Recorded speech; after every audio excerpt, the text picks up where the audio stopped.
Os Estados Unidos se preparam para uma das maiores e mais concorridas eleições presidenciais da história. Amanhã será o principal e último dia de votação, hein? As últimas pesquisas mostram um empate técnico entre os candidatos nos estados-chave. De acordo com o The New York Times, Kamala lidera em Nevada com 49%, na Carolina do Norte com 48%, Wisconsin com 49% e na Geórgia com 48%. A margem de erro é de 3 pontos percentuais. Na Pensilvânia e no Michigan, os candidatos aparecem empatados com 48% e 47%. Já Donald Trump lidera com 49% no Arizona. Já em outra pesquisa, o republicano tem 49% da preferência dos eleitores no país, enquanto Kamala tem 47% nessa pesquisa. Trump lidera em todos os estados decisivos. O The New York Times afirmou que os pesquisadores tiveram dificuldade de entrevistar apoiadores republicanos após o jornal declarar apoio a Kamala Harris. Por causa disso, os votos em Donald Trump podem estar, sim, subestimados. Quem chega para fazer uma análise sobre as eleições dos Estados Unidos é o Lia Ferreira, que é professor dos cursos de Direito e Relações Internacionais do IBMEC no Rio de Janeiro. Professor, que corrida eleitoral, digna de virar filme, hein? Por enquanto, tudo indefinido. Boa tarde mais uma vez. Boa tarde, Kelly. Boa tarde para todos aqueles que nos acompanham. Olha, uma corrida absolutamente eletrizante. A gente vem acompanhando aqui no Conexão, passo a passo dessa grande aventura que é as eleições nos Estados Unidos. E a gente está chegando agora na reta finalíssima, né?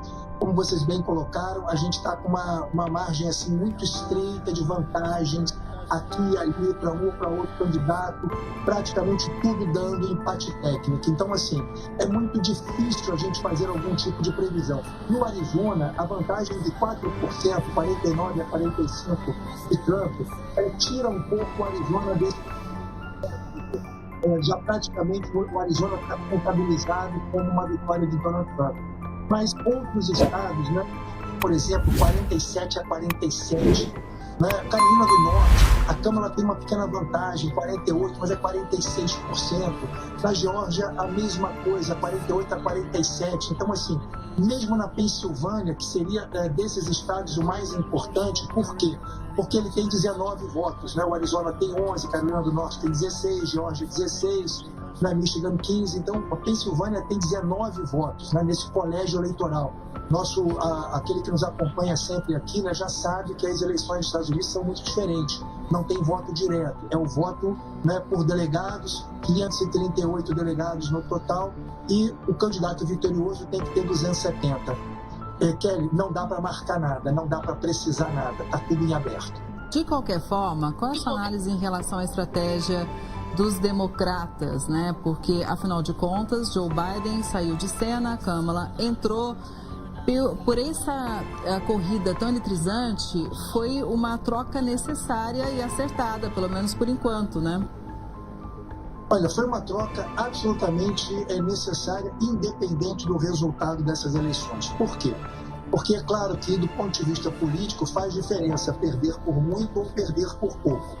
Né? Com Kamala Harris, o Partido Democrata pode perder, mas caso venha a perder, perderá por pouco. Com o Joe Biden, a lavada de Donald Trump seria, assim, uma coisa absurda, dando também a ele um poder muito grande no Congresso Nacional. Porque nós temos que lembrar que, assim como no Brasil, a eleição norte-americana não é apenas para presidente da República. Por exemplo, esse ano, 435 cadeiras da Câmara de Deputados, né, que eles chamam lá de Câmara dos Representantes do Povo, né, estarão sendo mexidas. Essa Câmara de Deputados hoje nos Estados Unidos, que é comandada pelo republicano, né, Mike Johnson, ela tem uma pequena vantagem dos republicanos, né, mas com essa nova configuração, pode ser que isso dê uma vantagem aos democratas. Além da governabilidade, que nós no Brasil sabemos o quanto é importante, né, ter um Congresso Nacional mais afeto aos projetos colocados, né, pela Presidência da República, tem uma outra variável, Kelly, que é o seguinte: 538 é o número de delegados, 269 é o empate. Você já imaginou se empata em número de delegados? Como é que desempata isso? Segundo a Constituição americana, esse desempate vem exatamente pela Câmara de Deputados. Então, serão os deputados, né, em relação aos seus estados que vão fazer essa votação.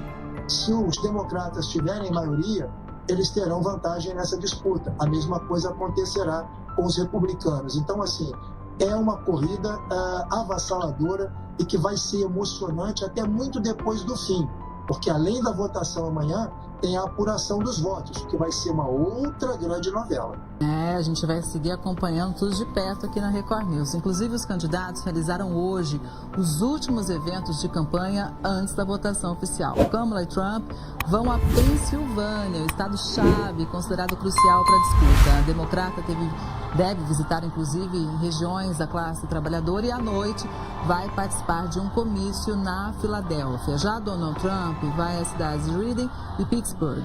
Hoje, ele encerra a campanha com um evento no Michigan. Durante o fim de semana, o republicano participou de um comício e disse que não deveria ter deixado a Casa Branca após a eleição de 2020. Olha que fala, hein?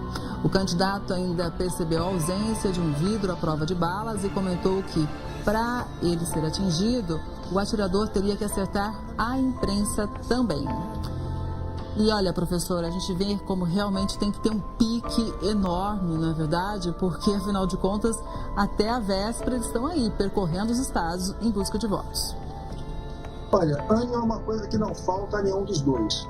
Né? A gente viu, por exemplo, a Câmara participando recentemente de um programa de televisão, né, com a sua suposta sósia, e foi assim um programa retumbante. E nessa reta final, eu acho que a estratégia do Trump é mais interessante do que a da Kamala Harris. Por quê? A Câmara vai concentrar todos os seus esforços praticamente na Pensilvânia. Né? Ela vai passar praticamente o dia inteiro, né, visitando ali as diversas áreas, né, dos trabalhadores, inclusive Allentown, né, que é uma das áreas estratégicas nessa região.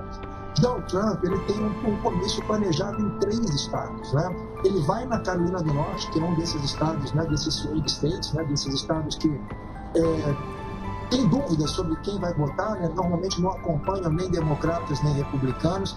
Ele vai para a Pensilvânia, né? E ele vai também repetir aquilo que ele fez, né, em outras eleições, nas 2 primeiras que ele participou, a primeira que ele ganhou e a segunda que ele perdeu, né, que é fazer um evento noturno em Michigan. Michigan também é um desses swing states, também é um desses estados, né, que vão ter chaves agora na eleição. Agora, a campanha da Kamala Harris me parece uma campanha mais interessante. Por quê? Porque o Trump, mais uma vez, ele está focando na radicalização política, né? Ele está apostando na perspectiva do confronto, né? De gerar uma cultura de medo, de bater naquela questão dos imigrantes, né? De falar que os Estados Unidos, sem ele, né, estarão condenados à derrocada política e econômica, enquanto a Kamala Harris vem fazendo uma campanha mais para o centro, né, mais para falar com o eleitor médio norte-americano, uma campanha que trabalha a perspectiva da emoção, da liberdade, de valores caros de Deus, de família, de valores caros ao eleitor americano. Então, assim, se nessa reta final eu acho que Donald Trump tem um acerto maior, eu acho que no conjunto da campanha a Kamala Harris tem uma pequena vantagem e talvez ela faça a diferença no final dessa emocionante corrida. Pois é, professor, vamos falar um pouquinho mais da Pensilvânia, porque alguns analistas dizem que o estado é o principal da disputa entre Trump e Kamala Harris nas eleições deste ano, principalmente pelo voto não ser obrigatório no país. Os candidatos, então, eles se esforçam para conquistar o maior número de votos nos estados indecisos. Para ser eleito é necessário conquistar 270 de um total de 538 delegados. A gente sempre lembra essa informação aqui também. Na Pensilvânia, quem vencer leva 19 delegados. Trump obteve uma vitória importante no estado lá em 2016, mas já em 2020, quem levou a melhor foi o Joe Biden. A contagem dos votos no estado só começa depois do fim da votação nesta terça-feira, professor. E essa contagem deve demorar uns dias, né?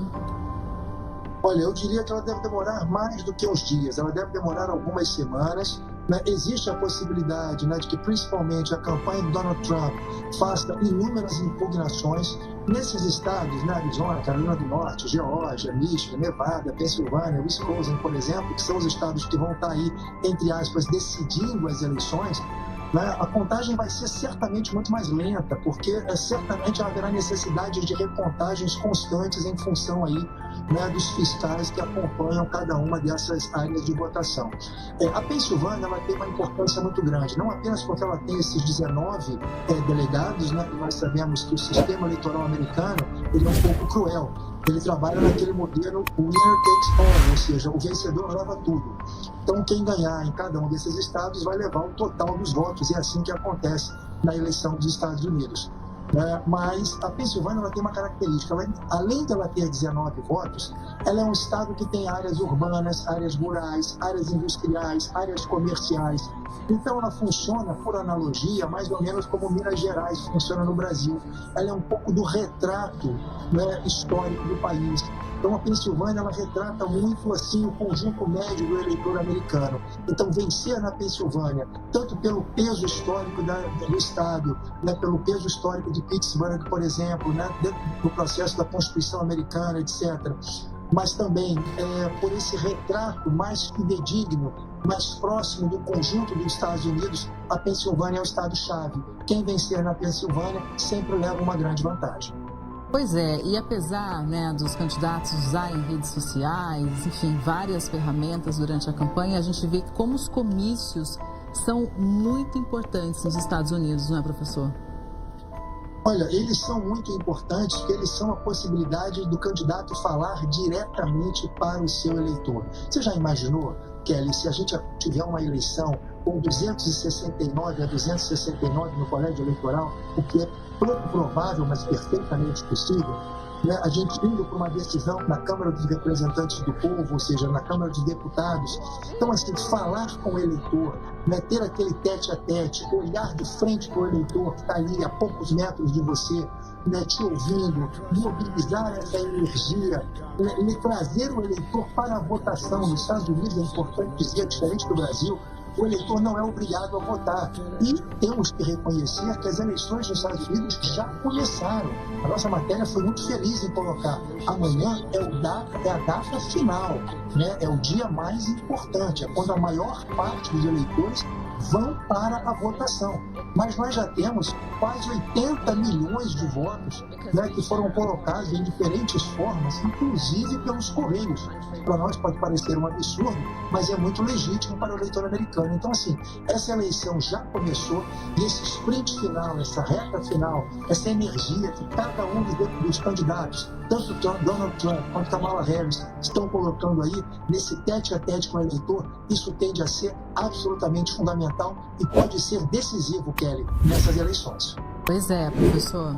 Inclusive, né, muito bem lembrado, as pessoas já estão votando pelos Correios. E a candidata Kamala Harris votou justamente pelos Correios. Ela confirmou a informação aos jornalistas, disse que a cédula dela está a caminho da Califórnia e que confia no sistema. Kamala vai acompanhar o fim das eleições no dia de votação de Washington. Mais de 76 milhões de americanos já votaram antecipadamente no país. A gente segue atualizando esses números também. Já Donald Trump voltou a questionar a apuração eleitoral. O republicano disse na Pensilvânia que os democratas lutam muito para roubar as eleições. O candidato disse que está competindo contra uma máquina totalmente corrupta chamada Partido Democrata. Na semana passada, o magnata afirmou nas redes sociais que coisas muito ruins estavam acontecendo na Pensilvânia e pediu à polícia que fizesse o trabalho sem demora. Há 2 semanas, autoridades judiciais de um condado anunciaram a abertura de uma investigação sobre um lote de 2.500 solicitações de inscrição eleitoral que continham informações de identidade incorretas. Amanhã, Donald Trump estará na Flórida, onde vai votar presencialmente. Professor, mais um ponto ali de discordância entre os dois candidatos. Um realmente já votou pelo correio, Kamala Harris, e o outro vai votar presencialmente. Estamos vendo nessa campanha Embora o Donald Trump não tenha feito ataques pessoais a Kamala Harris do ponto de vista da sua ascendência negra e da sua condição de mulher, ataques muito diretos nessa condição, o tempo todo ele está colocando a Kamala Harris como socialista, como comunista, como alguém que vai permitir que os Estados Unidos caiam diante de potências estrangeiras, como China e Rússia por um lado, ou caia diante da invasão de imigrantes. Ele também bateu muito duramente nos habitantes de Porto Rico, dizendo que Porto Rico era uma ilha de lixo flutuante. Então, assim, ele tem esse discurso muito duro, muito virulento, muito um discurso de lacração, um discurso que opera muito mais nas redes sociais do que no imaginário político médio do eleitor. Já a Kamala Harris, não, ela tem, embora batido também muito duramente do Trump, chamando ele de fascista, etc. e tal, como eu disse aqui, ela tem comunicado mais com o centro político, fugindo um pouco desse clima de hostilidade direta. Foi por isso, Kelly, que ela votou pelos Correios. Por quê? Porque diante de uma possibilidade de hostilidade, olha, são mais de 80 milhões de votos pelos Correios até aqui. É muita gente votando.